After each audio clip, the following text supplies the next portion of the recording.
Hi friends, welcome back to our channel. In this video we are going to write lowercase letter Q. Let's start.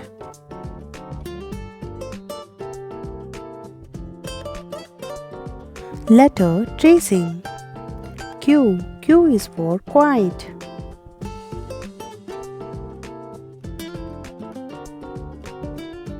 Step 1. Start with the circle from the middle line.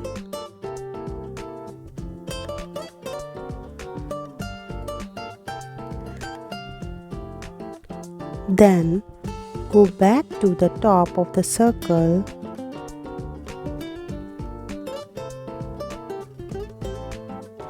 and draw a straight line down below the baseline, adding a small tail to the right at the bottom.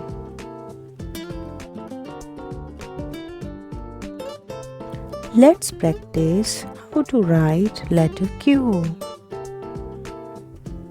First, start with the circle from the middle line.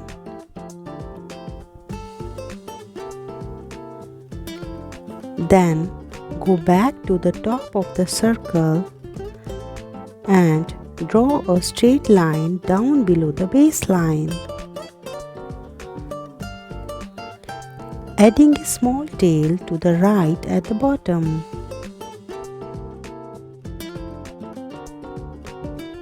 Let's trace letter Q.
Thanks for watching. Please like, share and subscribe.